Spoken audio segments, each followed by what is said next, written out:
The Navy is looking to make change when it comes to inclusion and diversity. Leaders recently hired someone they're calling a cultural champion with 20+ years of human resources and change management to help get that job done. I sat down with Dr. Charles Barber for a courageous conversation about race, diversity, and the Navy.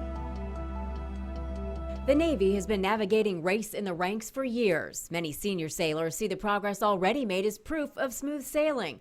But there's an invisible undercurrent Dr. Charles Barber wants to bring to the surface. I know there's been a lot of debate as to how you actually define systemic racism or how you define systemic inequalities. But I think proof is kind of in the pudding. I mean, just based off of some of the things that we've seen. What Barber sees are numbers that don't add up. About 20% of enlisted sailors are black. Only about 9% are officers. I will be honest with you, Stephanie, we know that some of the things that we're seeing from a demographic perspective is probably a result of hiring practices and things that have happened in the past 10, 15 years ago. But nevertheless, we still need to look at putting some controls and some inclusion and diversity initiatives in place now so we can rectify those things moving forward. Rectify issues they're hearing about from sailors who are now freely sharing their experiences at listening sessions. Regarding lack of leadership engagement or the perception that there's less career advancement opportunities. Perception can be a person's reality, and Barber believes there's a missing link between compliance and culture. Part of his job is to figure out why. We're conducting a lot of what I call barrier analysis. You know, we're looking at those things that impact hiring, recruiting, career advancement opportunities, the way our leaders engage with our sailors.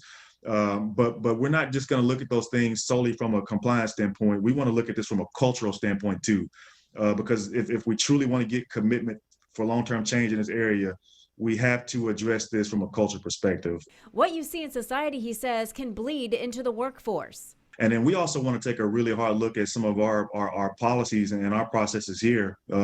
We might have some unintended consequences that we didn't realize before. It's not always obvious.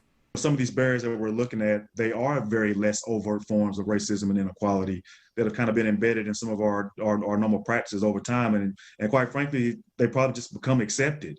His plan for the Navy is to link inclusion and diversity with mission readiness.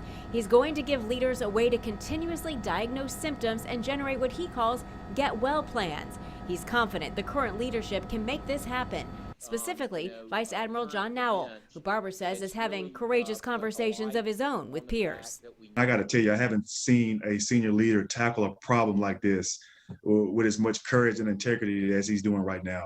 He's aware there will be rough waters moving forward, but once we get that framework put in place, hopefully these conversations will have subsided 15, 20 years from now. It's going to be a challenge, but I think it's a challenge worth taking on.